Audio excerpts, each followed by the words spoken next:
प्यारे विद्यार्थियों, जय हिंद। देखिए, आज हम ज्यामिति पर चर्चा करते हुए आपको ज्यामिति उपकरणों के बारे में बताएंगे। जैसा कि आप जानते हैं, जो हमारा ज्यामिति बॉक्स होता है, ठीक है, जिसको हम कंपास बॉक्स कहते हैं, उसमें विभिन्न उपकरण होते हैं। जैसे मापनी अर्थात स्केल, जिसको अंग्रेजी में स्केल कहते हैं, प्रकार, फिर विभाजनी, जिसको अंग्रेजी में डिवाइडर कहते हैं, चांदा यानी कोण मापक, और गुनिया, जिसको अंग्रेजी में सेट स्क्वायर कहते हैं। इनके क्या कार्य हैं और ज्यामिति में हम इनका प्रयोग किन किन आकृतियों को बनाने में करते हैं, तो आइए जानते हैं इनके बारे में। सबसे पहले जान लेते हैं हम ज्योमेट्री बॉक्स के बारे में। देखिए, मेरे पास में बच्चों को समझाने के लिए एक ज्योमेट्री बॉक्स है, उसको मैं आपको दिखाता हूं।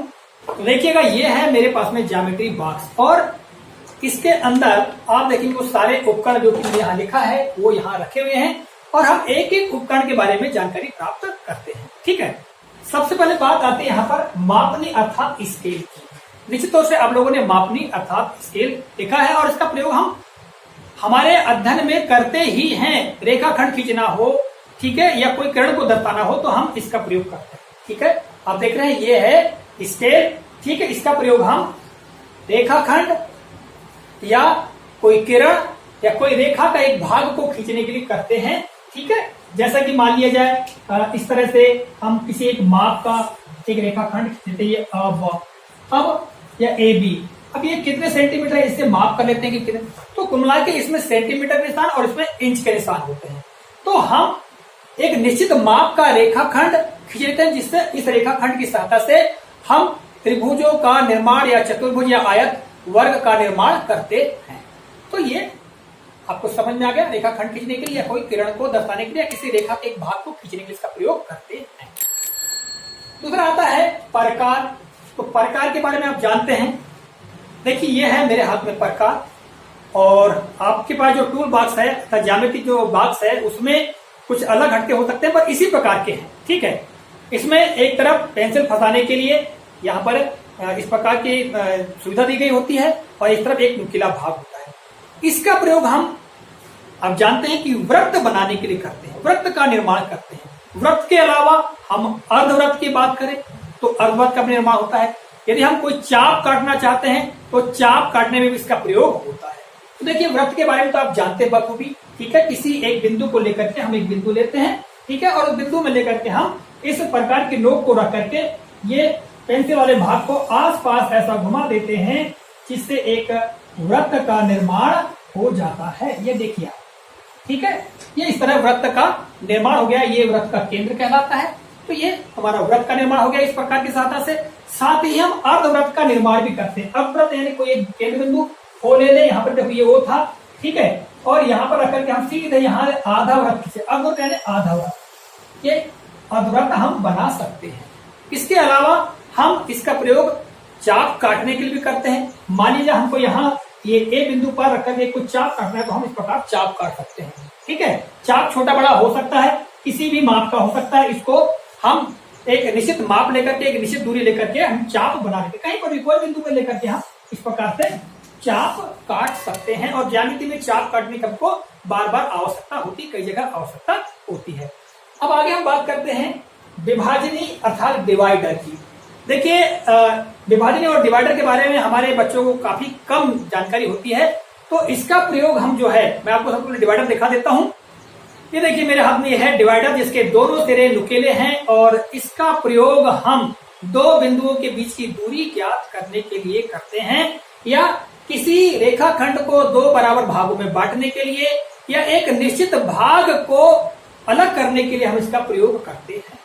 उदाहरण के लिए, हम मापनी में एक निश्चित दूरी लेकर के इस प्रकार हम जैसे 2 सेंटीमीटर लेना चाहते हैं, तो 2 सेंटीमीटर हम लेकर के इस प्रकार की दूरी, और यहाँ पर इस रेखाखंड 2 सेंटीमीटर लेना है, तो यहाँ से हम इसको नुकीले भाग को हल्का सा प्रेस कर देते हैं, जिससे कि यहाँ पर चिन्ह बन जाता है, और ये हम निश्चित दूरी तय कर लेते हैं। तो इसका यह काम है, आप समझ गए। और इससे जो दूरी हम लेते हैं वो एकदम निश्चित और होती है, इसमें किसी प्रकार का भी थोड़ा अंतर भी नहीं होता है। तो आप समझ गए होंगे कि दो बिंदुओं के बीच की दूरी को निश्चित करने के लिए हम विभाजनी अर्थात डिवाइडर का प्रयोग करते हैं। आगे हम देखते हैं चांदा अर्थात कोण मापक। चांदा के बारे में आप सभी लोग जानते हैं, ये केवल कोण की माप ज्ञात करने के लिए इसका प्रयोग किया जाता है। जैसा कि आप मेरे हाथ में ये देखिए चांदा, ठीक है, इसको चांदा भी कहते हैं, डिग्री भी कहते हैं, या कोण मापक भी कहा जाता है। इसका प्रयोग किसी एक किरण पर, जैसे उदाहरण एक किरण है यहाँ पर, ये यहाँ पर OP किरण है और इससे किसी भी डिग्री का हम कोण बनाना चाहते हैं तो हम इसको आधार मान करके, जो आधार रेखा इसको इस पर रख करके हम यहाँ से 0, 1, 0, 10, 20, 30, 40, 50, 60 जिस भी माप का कोण बनाना चाहते हैं तो हम कोण बना सकते हैं। ठीक है, इस तरह ये कोण बन जाता है, ये 60 अंश। या कोई कोण दिया हुआ है, मान लिया जाए इस प्रकार कोई कोण दिया हुआ है तो इसकी माप क्या है, ठीक है, ABC के कोण है, इसकी माप क्या है, तो इसकी माप ज्ञात करने के लिए भी हम इसका प्रयोग करते हैं। इसके बारे में आप भली भांति जानते हैं। और आगे आता है विद्यार्थियों गुनिया। गुनिया को हम कहते हैं सेट स्क्वायर, और इसके बारे में हमारे विद्यार्थी बहुत कम जानते हैं। चलिए मैं इसके बारे में आपको बता देता हूं कि इनका प्रयोग हम कैसे करते हैं। तो आप देख रहे हैं मेरे हाथ में ये है सेट स्क्वायर, ठीक है, हिंदी में इनको गुनिया कहा जाता है। और इनका प्रयोग जो है वो समांतर रेखाओं के निर्माण में या समकोण त्रिभुज के निर्माण में किया जाता है। देखिए कैसे समांतर रेखाओं का निर्माण करना है तो सबसे पहले हम क्या करेंगे, एक रेखा खींच लेंगे ये, और ये जो गुनिया है इसको हम यहां लगा देंगे। ठीक, ये लगा दिया, और ये गुनिया को लगा करके हम इसको नीचे खसका करके एक निश्चित दूरी पर एक दूसरा रेखाखंड खींच लेंगे, और इसके बाद में इनको हटा करके हम मापनी की सहायता से इनको आगे तक बढ़ा लेंगे। इस तरह आगे तक बढ़ा लेंगे और ये बन जाएंगे हमारी समांतर रेखाएं। इन दोनों के सिरों पर हम तीर के निशान लगा देंगे और ये हो जाएंगी सब। मान लीजिए ये M एक रेखा है और ये N रेखा है, तो यहाँ पर M समांतर है N, इस प्रकार लिखा जाता है, दर्शाया जाता है। ठीक है, तो विद्यार्थियों इस तरह से देखिएगा, मैंने आप लोगों को जो आपका ज्यामिति बॉक्स है उसके अंदर जो भी उपकरण है उनके बारे में आपको जानकारी दी है। आशा करता हूँ ये जानकारी आपको काफी उपयोगी लगी होगी। अगले कालखंड में किसी नए प्रकरण को लेकर पुनः उपस्थित होंगे, तब तक के नमस्कार, जय हिंद।